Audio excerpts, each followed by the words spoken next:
merupakan salah satu segmen individual perbankan yang memiliki potensi yang luar biasa. Kita tahu bahwa Indonesia merupakan negara dengan populasi muslim terbesar di dunia. Oleh karena itu, wealth management syariah tentunya juga memiliki potensi yang luar biasa. Nah, lalu sebetulnya apa sih itu wealth management syariah dan apa perbedaannya dengan wealth management konvensional? Nah, sambil menunggu waktu berbuka puasa, saya ingin mengajak Anda untuk ngobrol-ngobrol nih langsung dari Masjid Istiqlal Jakarta bersama dengan Ibu Asri Natanegri, Wealth Management Group Head Bank Syariah Indonesia. Assalamualaikum Ibu Aci, apa kabarnya Bu? Waalaikumsalam, selamat sore Sasa, sehat. Alhamdulillah. Terima kasih Bu Aci udah meluangkan waktunya untuk CNBC Indonesia. Nah, ngobrol-ngobrol soal wealth management syariah, boleh nih Bu dikasih gambaran sebetulnya seperti apa sih wealth management syariah ini yang pastinya menggunakan prinsip-prinsip syariah? Ya, basically sebenarnya kalau dalam konteks wealth management tentunya ini adalah bagaimana sih kita mengelola keuangan ya, sebenarnya baik dari sisi individu ataupun juga sebagai keluarga gitu. Nah, namun memang yang membedakan adalah kalau dalam konteks Islam gitu ya, kita kan pengennya bisa itu sukses di dunia dan di akhirat gitu. Jadi syariah wealth management ini tentunya membawa satu nuansa yang berbeda di mana kita tidak hanya memikirkan solusi dari sisi financialnya saja gitu ya, tapi juga bagaimana sih kita memberikan solusi juga dari aspek sosial tapi juga spiritual.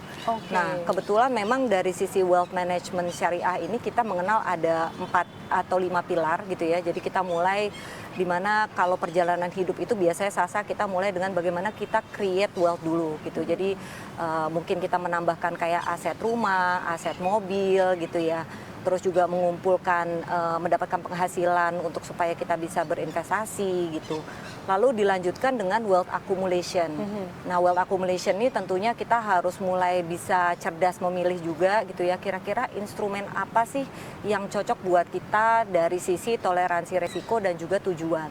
Tapi juga kalau dalam konteks Islami adalah bagaimana kita mencari instrumen-instrumen yang tadi dikelola tapi juga dalam batasan yang mengikuti prinsip-prinsip Islami. Lalu yang ketiga kita juga mengenal ada konsep namanya wealth protection. Nah, kalau wealth protection mungkin ini sesuatu yang mungkin Sasa juga familiar ya kalau misalkan sudah berkeluarga gitu ya. Kita pengen gimana sih kita kalau punya anak atau kita punya keluarga apabila terjadi satu resiko kita ada unsur proteksi gitu ya supaya ahli waris kita bisa dilanjutkan. Nah, variasi yang berbeda dari sisi konteks syariahnya tentunya adalah ternyata tadi tidak hanya melindungi dari sisi individu ataupun keluarga, kita juga bisa mengalokasikan untuk wakaf gitu. Jadi sebagian dari uang pertanggungan apabila terjadi resiko bisa dialokasikan untuk wakaf. Jadi ini yang spirit tadi kita juga menyejahterakan individu tapi juga secara sosial dan juga spiritual.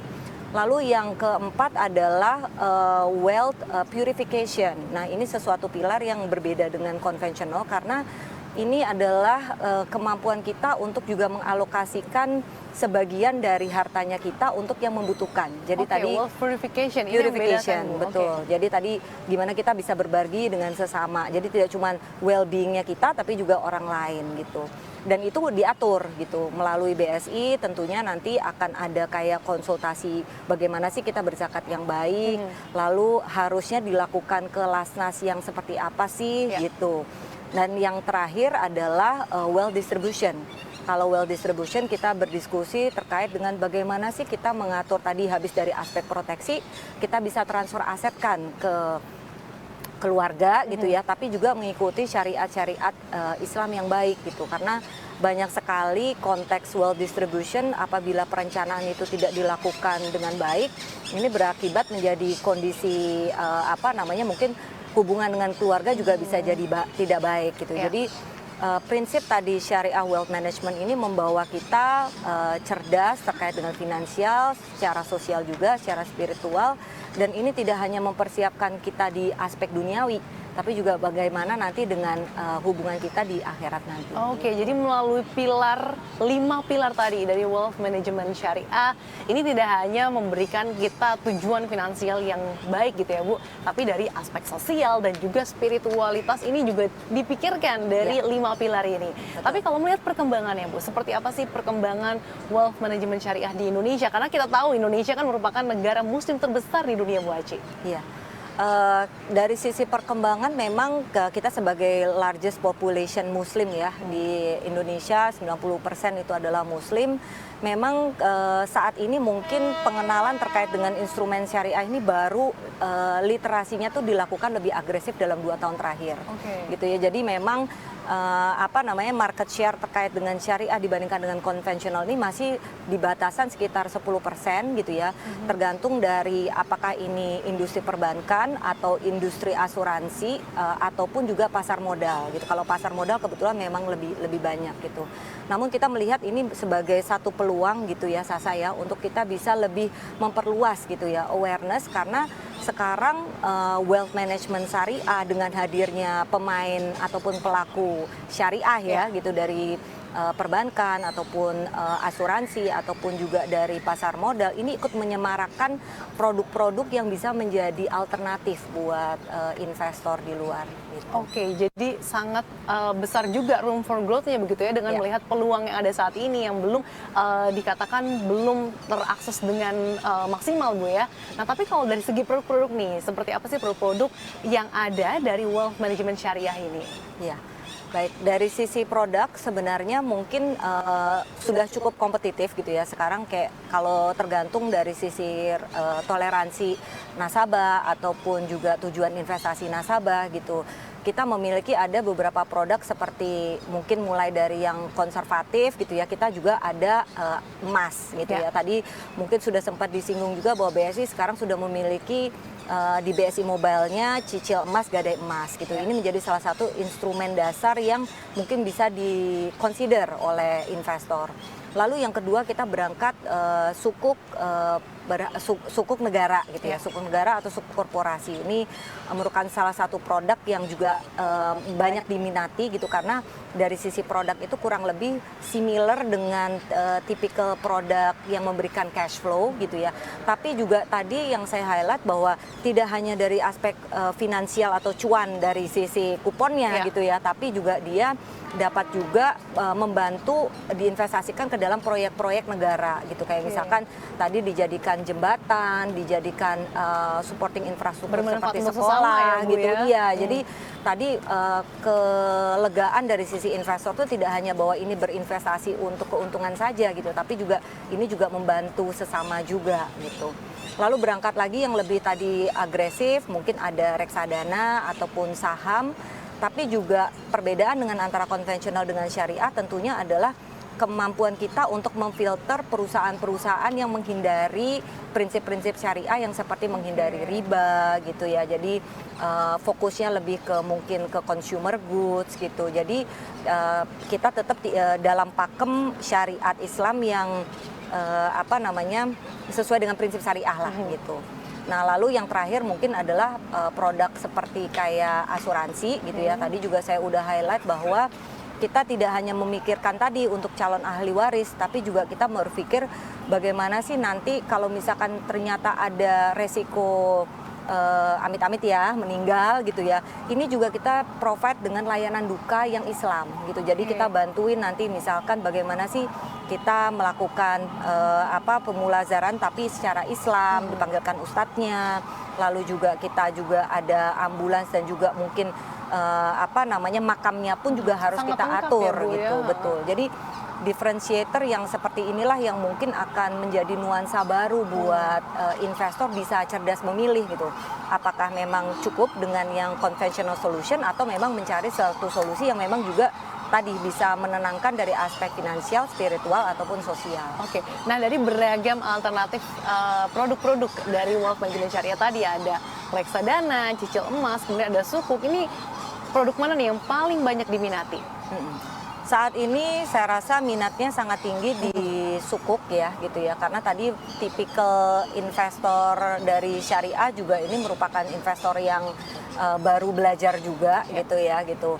Jadi dan mengingat profil nasabah kita kebetulan memang kalau dari sisi BSI Priority itu rata-rata memang sudah cukup berumur gitu ya, sehingga produk yang diminati juga tentunya adalah yang produk yang aman, tapi juga memberikan return yang baik juga, tapi juga tadi juga membantu proyek-proyek ataupun aspek sosial yang berkelanjutan untuk sesama juga. Oke, lalu masyarakat banyak yang bertanya tentunya Bu, apa sih keuntungan yang didapatkan dengan menerapkan ataupun dengan terjun di wealth management syariah ini? Ya tadi selain dengan produk solusi produk yang untuk aspek finansial, sebenarnya kita ada beberapa layanan yang untuk juga melengkapi tadi pilar wealth management syariah Sasa gitu. Jadi contoh misalkan kita dalam proses wealth accumulation kita juga mengingatkan nasabah kita untuk mulai merencanakan terkait dengan haji dan umroh. Dan ini kita punya layanannya, kebetulan kita sebagai BSI ini bekerja sama dengan beberapa travel agency gitu ya. Dan kita sudah memiliki paket umroh juga, jadi nasabah itu one stop financial solutionnya bisa cukup di Bank Syariah Indonesia aja gitu ya.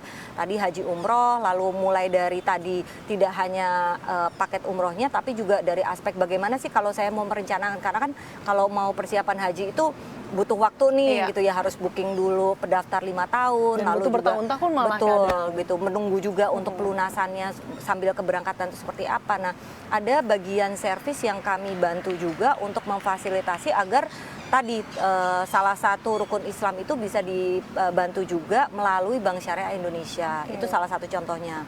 Lalu yang kedua kita juga punya layanannya itu adalah layanan waris gitu. Ini sangat penting banget gitu ya. Kita pengennya adalah tadi tidak hanya dari sisi duniawi ya gitu, tapi bagaimana sih nanti keberlanjutan keuangan nasabah gitu ya setelahnya, dengan dia mentransfer ke generasi kedua atau ketiganya ini kita fasilitasi dengan bagaimana sih kita melakukan waris dengan benar gitu, karena itu prinsip Islam karena kan ini memang ada aturannya, bagian untuk anak perempuan, bagian untuk istri, dan memang kondisinya itu kadang sangat kompleks kalau di Indonesia gitu ya, karena ada hukum adat, ada hukum perdata gitu ya. Nah, kalau dari sisi Islam kita bisa bantu terkait dengan konsultasinya. Lalu yang kedua juga BSI itu membantu juga untuk memfasilitasi. Jadi salah satu hal yang sering terjadi adalah selain tadi penentuan ahli waris, tapi juga penting juga harta apa sih atau utang apa sih yang harus diwariskan gitu kan. Oh, jadi ternyata kalau itu juga harus dipikirkan, karena dengan adanya warisan tentunya ada utang yang akan mengikuti juga ya Bu. Betul gitu. Jadi kalau di Bank Syariah Indonesia ini semua sudah terkonsolidasi dan report itu kita update secara tahunan.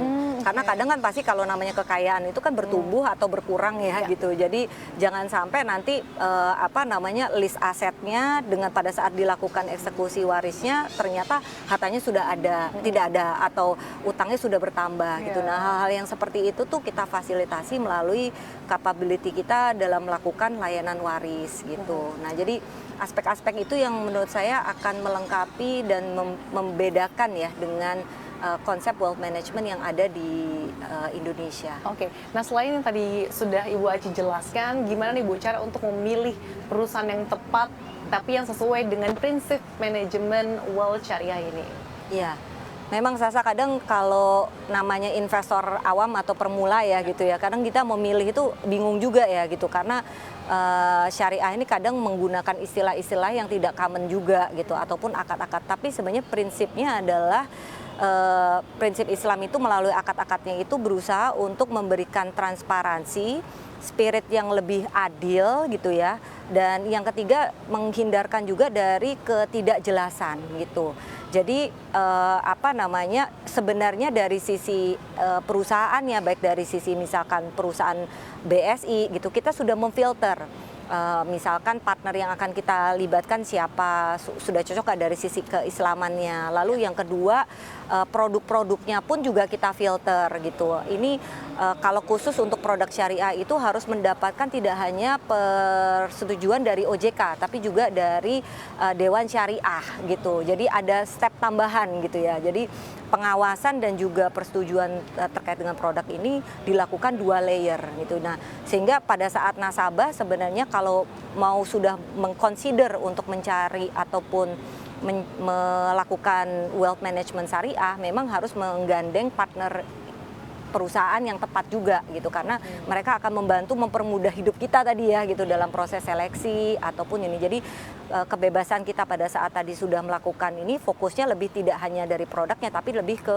kebutuhan kita saat ini ada di mana gitu. Disesuaikan juga dengan kebutuhannya. Betul. Oke, betul. itu dia tadi pemirsa, kita sudah dapatkan gambaran ya seperti apa gambaran produk-produk finansial dan juga yang pastinya produk-produk syariah yang tentunya akan memberikan jawaban bagi kebutuhan produk syariah bagi masyarakat yang pastinya memenuhi dengan tujuan keuntungan dan aspek sosial, dan tidak hanya itu ada juga aspek spiritualitas. Terima kasih Bu Aci sudah berbagi bersama kami di CNBC Indonesia.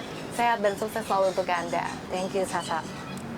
Demikian segmen Cerdas Finansial Syariah hari ini. Saya Andi Shalini, CNBC Indonesia Beyond Business.